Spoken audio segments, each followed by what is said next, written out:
뇌 구조를 생각해보면 밑으로 이제 내려오게 되거든요. 그래서 항상 문제는 위에서부터 아래로 떨어지게 되어 있어요. 이런 식으로. 목표는 혹은 발전은 항상 아래에서 위로 올라가게 돼요. 그래서 이게 문제가 생긴, 그래서 신체로 오게 되는, 그래서 삶의 어떤 행동도 나타나고, 구체화되는 거죠. 한참 생각한 다음에, 그 다음에 행동을 해버려요. 한참 생각한 다음에 말을 해요. 한참 생각한 다음에 어떤 결정을 딱 내려요.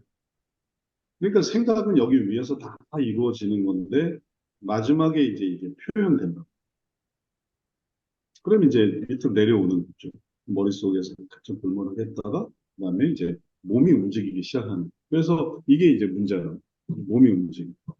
근데 반대로 몸이 생각을 한 다음에, 그 다음에 그 몸이 또 좋은 걸 할 수도 있어요. 나쁜 걸 할 수도 있고, 좋은 걸 할 수도 있어요. 문제를 일으키는 그런 행동들을 할 수도 있고, 몸이 반응하거나, 혹은 몸을 그렇게 사용하거나 할 수도 있고, 아니면 또 좋은 행동들을 몸으로 나타내거나, 또 그 몸으로 실현할 수가 있어요. 그래서 이게 다 인생의 여러 가지 문제들이고, 이런 문제들 때문에 표현이 되죠. 언어나 표정이나 그런 행동이나 그래서 이제 밑으로 떨어지게 되죠.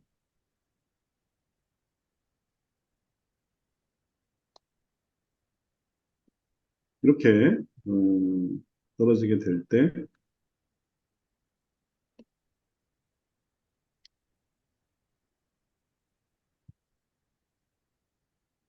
요 떨어진 부분들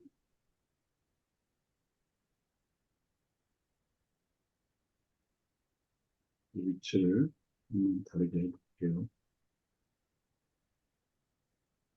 이렇게 떨어져서 이제 이런 문제들이 생기는 거고, 그다음에 이렇게 올릴 때 이런 목표들이 이루어지는 거죠. 그래서 이제 이렇게 올리는 게 중요한데, 이 올린다는 것이 뇌 구조에서도 이렇게 설명을 할 수가 있어요. 전체적인 지도를 만들어 보면, 이 머릿속에서 이루어지는 일들이 바로 이런 거고, 우리는 음, 떨어진 문제를 위에서부터 아래로 이렇게 쭉 떨어진 문제를 어떻게 바꿀 거냐면, 아래서부터 위로 쭉 올리려고 합니다. 그럼 이렇게 올리는 과정이 아까 말씀드렸던 1, 2, 3, 이런 식으로 시작이 됩니다. 올리는 과정. 1, 1, 2, 그 다음에 3, 4, 이게 5, 6, 7, 8. 이거 이렇게 고려했을 때 그렇게 되는. 이게 다 이런 단계들을 보여주고. 뇌 구조를 생각하면 실제와 가장 비슷하게 맞춰보고, 그럼 처음에 영역이 뭐고 유형이 뭐였는지를 생각해보고, 그 다음에 감정과 욕구를 생각하고, 그 다음에 소원과 결심을 생각하고, 그 다음에 실천과 변화를 생각하고. 그러면 이게 머릿속에서 여러 단계를 따라가면 올라갑니다. 근데 올라가는 그런 과정을 걷다가 또 다시 내려온다. 잘 올라가다가 갑자기 방향이 바뀌어요. 그래서 또 내려온다. 그럼 또 이제 다시 내려오는. 이걸 계속 이제 반복을 한단 말이에요. 상담도 하다 보면 틀림없이 이번 주 올려줬는데 한 주 지나고 보니까 또 떨어져서 내려. 올라갔다가 내려. 올라갔다 내려. 그 내려오는 이걸 막고 또 다시 올라가고. 그래서 우리가 주일에도 주일 전에는 참 내려가 있었잖아요. 근데 또 예배 드리고 나면 또 올라가. 그렇지 하고 또 맞아. 이런 걸 생각해야 돼. 근데 세상을 살다 보면은 또 내려와 있어요. 또 막 화내고 절망하고 좌절하고 그러다가 또 올라가. 그러니까 여기서 올라갔다가 조금 올라갔다가 많이 내려오고 조금 올라갔다가 많이 내려오고 그러면은 계속 하락이 되는 거고 반대로 조금 내려왔다가 많이 올라가고 조금 내려왔다가 많이 올라가고 그러면은 이제 발전이 되는 거예요. 수입과 지출도 마찬가지인데 조금 벌고 많이 쓰고 조금 벌고 많이 쓰고 그러면 어떻게 되겠어요? 그러면은 여기서부터 많이 쓰고 조금 벌고 또 많이 쓰고 조금 벌고, 조금 은혜 받았다가, 조금 은혜 받았다가 또 많이 떨어지고, 그럼 이제 계속 떨어지는 점차 점차. 그러나 반대로 낮았지만 여기서 많이 올라갔다가 근데 또 인간인지라 또 떨어지죠. 근데 또 올라가요. 또 올라가서 아, 이러면 안 되지. 또 올라갔다가 근데 또 낙심해. 근데 그래도 또 올라가고 떨어지겠지만 또 올라가고 떨어지면 올라. 그럼 이제 이게 선순환이 돼.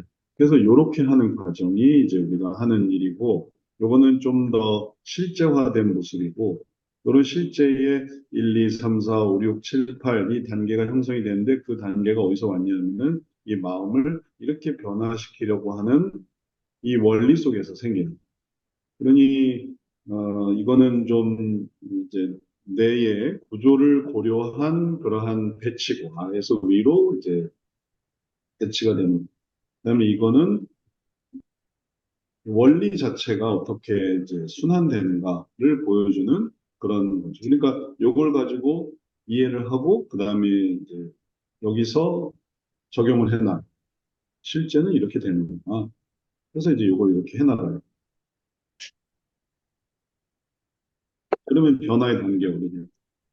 그럼 이렇게 변화에 올라서 이 최고 높이가 바로 이 신피질의 수준을 이르기까지 곧장 이게 될 수가 없어요. 이게 이 과정을 거쳐야만 해요. 이게 시간이 걸린다는 게 아니고, 아니, 뇌 아래서부터 뇌 위까지 이렇게 멀지도 않은데 이게 무슨 되겠습니까? 이게 무슨 원리냐 하면은 왼손 사용하는 걸 생각해 보세요. 왼손 사용. 왼손 사용이 그렇게 어색해요. 신기하게도. 왼손 젓가락질 해보라고 해보세요. 왼손 젓가락질이 되냐? 안 되지. 노력한다고 해보세요. 이상하지. 글씨를 쓴다고 해보세요. 안 되지. 근데 그렇다고 왼손을 버려두냐? 그런 건 아니에요. 왼손이 보조를 해요. 왼손이 돕는 게 있어요. 예를 들면 뭐 글씨를 쓴다, 책상을 잡아주는데 왼손이 쓰여지는지, 밥을 먹는다라고 하는데 멀리 있는 뭐 그릇을 집는다 할 때 왼손이 쓰인다든지. 그러니까 돕는 역할로 왼손을 사용하는데 익숙해지면 왼손 완전히 묶어놓고 밥 먹거나 글씨 쓰는 게 아니잖아요. 그런 것처럼 왼손을 활용하고 또 왼손에 익숙해지는 것처럼 이 뇌를 이 기능을 말하자면 발전시킨다. 근데 기능을 우리가 그냥 의식적으로 발전시키는 게 아니라 그런 생각을 할 때 이제 그런 부분이 저희가 이렇게 맞아 들어간다. 이렇게 설명할 수 있어요. 왜냐면 전부 다 이 쾌락 중추에 있는 이 구피질에서 이런 증상들이 다 생기는 걸로 그리고 그 다음에 이제 그게 신체화로 내려오는 거. 여기서 이제 아드레날린이 나오거든요. 근데 또 반대로 마음을 풍요롭게 하는 세로토닌은 또 여기서 나옵니다. 그러면 여기서 또 연루까지 가야 되는데 이런 생각을 하려면은 뭔가 사고 과정을 논리를 찾아야 돼. 그 논리. 무슨 논리? 내가 이 사람 용서해야 되는 건 알겠는데 논리가 없어. 밑도 끝도 없이 용서할 수는 없잖아요. 무슨 논리로 이걸 용서해야 되겠습니까? 할 때, 아, 내가 용서받았지. 내가 받은 용서를 생각하는 논리를 가지니까, 그러니까 이 사람 용서가 된단 말이죠. 그러니까, 아, 그 과정이 이걸 거치는구나. 그래서, 기뻐해야 되는 거 알죠? 다 저 사람들은 지옥 가고 우리는 천국 가고 우리는 이미 받은 게 있고. 근데 그걸 생각하게 하는 게 이제 이런 과정이고. 근데 이제 이게 말하자면 그런 생각을 하니까 이제 이게 반응한다는 거지. 어, 우리가 육체를 벗었다고 한번 생각해 보십시오. 육체를 벗어서 영혼을 갖게 되었다. 그럼 이제 뇌가 없잖아요. 영혼이니까. 근데 어떻게 그런 생각을 하겠어요? 하지만 영혼은 또 그런 생각을 한단 말이죠. 그러니까 이해하는 건 뭐냐면은 하나님이 우리에게 이 육체를 주시면서 영혼을 훈련시키고 영혼을 발전시킬 수 있도록 이렇게 말하자면 옷을 입혀주신 자라나는 거를 보완하고 또 보호할 수 있도록. 그러니까 이걸 통해서 우리의 사고가 여기 신피질에 이제 해당되는. 그건 이제 우리가 이 육체를 가지고 있을 때죠.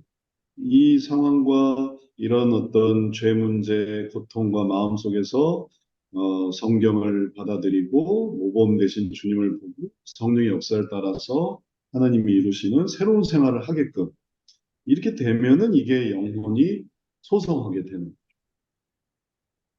그런 과정을 위해서 이제 육체가 필요한 육체를 육체의 연습이 육체 속에서 하나님을 바라보는 이 과정을 통해서 영혼이 소성되는 거고, 그 다음에 육체를 싹 빼고 난 다음에는, 그 다음에 이제 영혼만 남는 거죠. 그걸 생각할 때 영혼이 너무 잘 되는 거예요.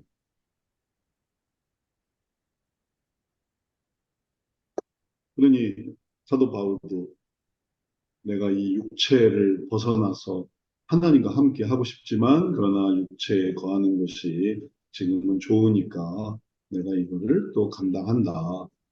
다 천국 빨리 가고 싶지 천국 안 가고 싶은 사람이 누가 있겠어요. 근데 있는 이유는 이 육체를 가지고 나도 연습하고 훈련할 뿐만 아니라 이 육체를 가지고 이 세상에서 이제 할 수 있는 일이 있는 거죠. 역할이 있는 거죠. 그런 역할은 뭐 비유를 들자면 예를 들어서 게임 세계로 들어가 본다고 생각해 보세요. 게임 세계. 게임 세계에도 그 캐릭터를 표현할 그 뭔가가 필요해요. 그 캐릭터 거기에 뭐 옷을 입히기도 하고 뭐 요즘 게임 캐릭터들은 뭐 얼굴까지도 다 만들 수 있더라고요. 하여튼 이 뭔가를 표현해야 돼요. 이 무형의 어떤 존재를 유형의 존재로 하기 위해서 그게 동물 모양이든 아니면 사람 모양이든 아니면은 또 어떤 옷을 입건 그래서 그거를 표현을 해요. 그리고 표현한 다음에 거기서 이제 생활하는 거죠. 활동하는 거죠. 그걸 가지고 뭐 같은 팀을 공격할지 아니면은 같은 팀을 도울지 아니면은 그걸 가지고 나쁜 짓을 할지 자유로운 게임에서는 딱 주어진 게 없잖아요. 뭐 뭐든지 할 수 있어요. 게임에서. 뭐 나 혼자서 놀 수도 있고 같이 놀 수도 있고. 근데 이제 이 게임을 하고 난 다음에는 그 사람이 추구했던 게 이제 나타나는 거죠. 그 사람 게임 했더니 뭐 같은 편 다 죽이고 남의 것 다 뺏고 그 사람은 그걸 연습한 거예요. 게임 속에 들어가서 그런 어떤 악을 연습한 거예요. 그걸 좋다고 하니 게임에서 딱 나왔을 때 자극이 되는 거죠. 내가 오늘 몇 사람을 죽였고, 우리 팀을 얼마나 괴롭혔고, 거기다 또 타이핑을 쳐서 욕을 했고, 본질은 나의 어떤 악이 나타난 그러지 않고 게임인데 게임에서 우리 팀원을 도왔고, 내가 희생했고, 내가 적을 막았고, 우리의 승리를 위해서 애썼고, 그러면은 이제 끝나고 나서 너무 좋았다. 그리고 또 그 게임을 했던 뭐 친구들과 사이가 좋아지고. 그러니까 요즘에는 친구 관계를 위해서 게임을 해야 한다고 하더라고. 친구 관계를 위해서. 그 친구들과 그 행동을 하면서 친해지는 의미 있게 되는 거예요. 그러니 우리 육체도 한번 생각해 보세요. 이 육체를 가지고 우리가 어떻게 살아갔느냐 하는 게 하나님 나라에 도움이 되는 사람이 있고 하나님 나라에 저해가 되는 사람이 있고 이 하나님의 백성은 참 하나님의 나라에 대해서 참 괴롭게 하는 사람이구나 했더니 뭐 다른 성도 괴롭히고 그러면 거기에 대한 심판이 있는 거예요. 했던 모습에 대해서. 근데 또 어떤 사람은 아주 모범적인 모습을 했다 하면은 또 그게 우리의 변화의 모습이 되는 거죠. 여하튼 자 이렇게 마음을 다루는 이 8가지 원리 변화에 관한 어떤 무슨 사변적이고 사색적인 그런 말이 아닌 그러니까 이게 그냥 마음의 변화 그 자체가 이제 제일 중요한 마음의 변화, 삶의 변화, 그 변화 그 자체 그 변화되기 위해서 하는 거지 그걸 뭐 찬양하고 노래하고 혹은 그걸 정당화하고 합리화하고 그러기 위한 게 아니라 항상 이런 방향 이렇게 돌리는 원리. 그래서 형상을 알아야 되고, 죄 문제를 알아야 되고, 고통을, 마음을, 성경을, 모범을, 역사를, 또 새로운 생활이 뭔지를 알아야 이게 완성이 되거든요. 그래야 그다음에 이제 이런 과정을 통해서 이렇게 하게 되면 그럼 이제 다시 돌아오잖아요. 그러면 그 다음 단계에 또 다른 어떤 하나님이 주시는 새로운 형상이 있어요. 그럼 또 거기서의 죄는 뭔지. 다시 말하면 이런 걸 통해서 이게 나선형으로 발전이 되는 나선형. 이렇게 한 바퀴 돌면서 이전에 살 때 어떻게 했던 거와 또 다르게 또 그 다음 살 때 또 어떻게 할 것인가 이렇게 되는 그러면 이제 그 사람이 예를 들면 사회생활을 해도 발전하는 또 직장 생활을 해도 발전하는 혹은 그 사람이 있는 가정도 발전하는 거기서 이렇게 계속 내 마음이 이런 변화를 하나님이 주시는 이런 변화를 통해서 가면서 또 다른 형상을 이루면서 살다가 예를 들어 이제 모세는 제가 가나안에 들어가서 죽고 싶습니다. 가나안에 들어가는 걸 보고 죽고 싶습니다. 할 때 예수 하나님께서는 아니다. 넌 여기까지다. 그래서 이제 가나안을 보고서 가나안을 보기만 하고서 그리고 죽을 수밖에 없었죠. 왜냐하면 그게 하나님의 뜻이니까 그의 시간은 거기까지 나는 여기서 더 가고 싶은데요 하는데 뭐 더 가지 않아도 이미 충분해. 나는 더 가고 싶은 생각이 있지만 하나님께서는 네가 이미 이루었던 변화로 너는 충분하다. 그리고 이제 다음은 여호수아에게 넘겨라 해서 가나안을 보고 세상을 떠났고 그 다음에 이어서 여호수아가 하는 거죠. 그러니까 있을 때 이제 기회가 있고 상황이 되고 그럴 때 이제 이런 변화를 이루는 게 중요합니다.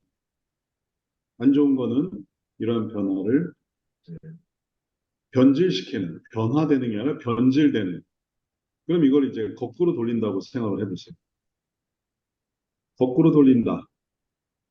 그럼 이런 생활하던 사람이, 이런 역사에 있던 사람이, 이런 모범을 따르던 사람이, 이런 성경을 이렇게 읽던 사람이 마음의 문제에 혼란을 느끼더니, 고통을 겪더니 죄를 따라가게 되고, 그 다음에는 형상을 깨트리더라.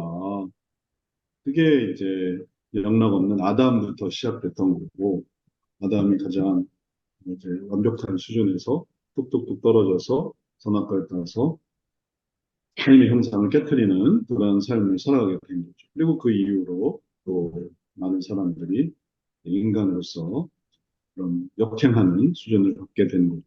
그래서 이러한 것들이 이렇게 역순으로